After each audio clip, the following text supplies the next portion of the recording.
Μετά από μια ταραχώδη περίοδο 2 ετών λόγω της υπόθεσης Μπελέρη, Αθήνα και Τύρανα δεσμεύτηκαν να ενισχύσουν τις διμερείς τους σχέσεις κατά τη διάρκεια της επίσκεψης του νέου Υπουργού Εξωτερικών της γείτονος, Ιγκλί Χασάνι, στην Αθήνα, 3 εβδομάδες μετά τις εκλογές στην Αλβανία και την ανανέωση της θητείας του Εντιράμα.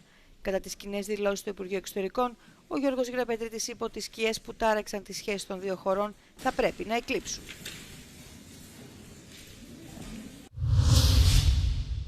Hello, first of all, and welcome to Euronews.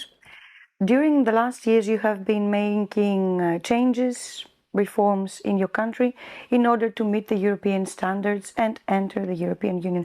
Which is the progress? And do you think that the goal of 2027 is a realistic goal for the completion of the negotiations? We have been making changes, we have been making reforms, we have been making adaptations for the future of our people, for the future of our families, for the future of our society, which is a dream that coincides to become future members of the European Union. And this is something that represents the will of the vast majority of the Albanian people. It's a possibility that our dream to come true, not only to, I'm using the other verb, not to join the European Union, but to go back to the European family. And for this, we will continue to address the issues that we have in the table. And we have a very thorough and detailed plan with the European Commission to hopefully finish the technical negotiations by 2027. Which you would consider the biggest breakthroughs you have done as far as concerns reforms the last years? The justice reform has been the fundamental stone in changing and rotating all the perception of the realities that we're facing. The justice reform has brought hope to our people.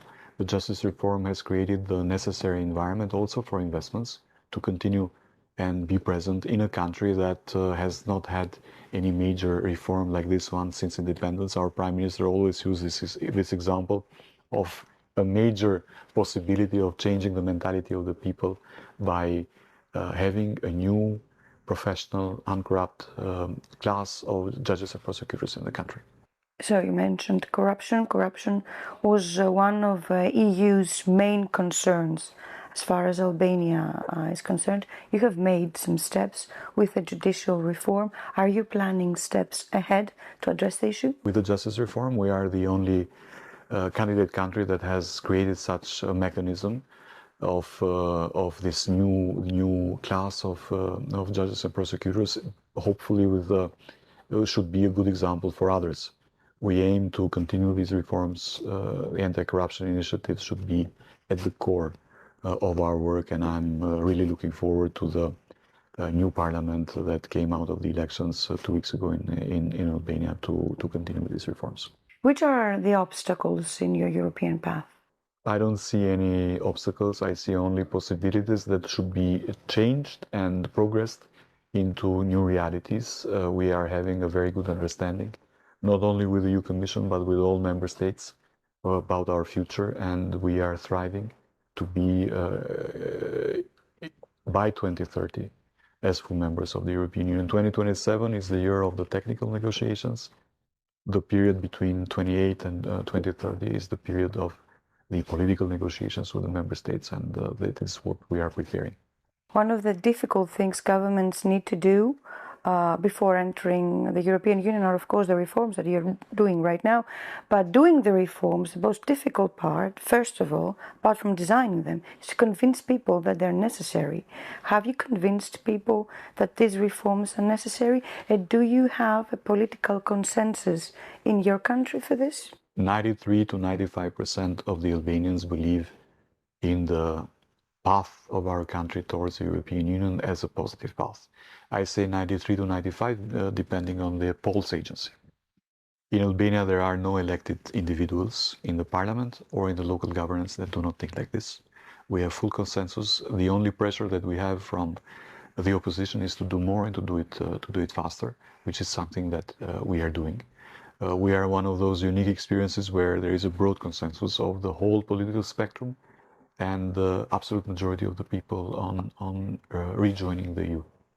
Greek-Albanian relations have been, to put it mildly, difficult In the last 2 years, you had a meeting. You had a first meeting with the Minister of Foreign Affairs of Greece. How was the atmosphere in this meeting, and which are your expectations? Greek-Albanian relations are very important. We are two countries, two people, two societies that have lived for centuries, even millennia, next to one another, and we have to nurture in a positive way that relation. And I'm really happy to have a counterpart that is dedicated to this, that is willing to this, and we were two ministers that will fulfill the possibility of having and continuing the positive agenda between our two brotherly countries.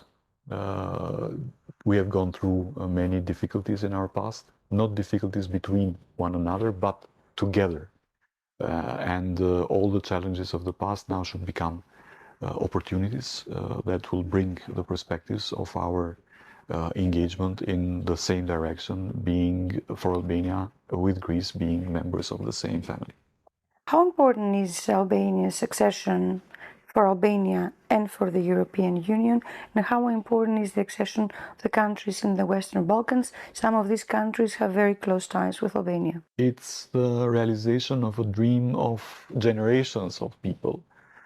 People in Albania, people in the Western Balkans always wanted to have their societies liberal democracies based on the rule of law and free market economies, the values, the fundamental values that the European Union is bringing forward. And we see that present in our daily discourses with not only the people in Albania, but I see it everywhere in the region. There is a good momentum, a good possibility that is being created by the EU Commission, by the EU member states of the enlargement, and we have to seize that opportunity. These are windows of opportunity that are rare, and we have to do the maximum to reach them. Thank you very much for this discussion. Thank you.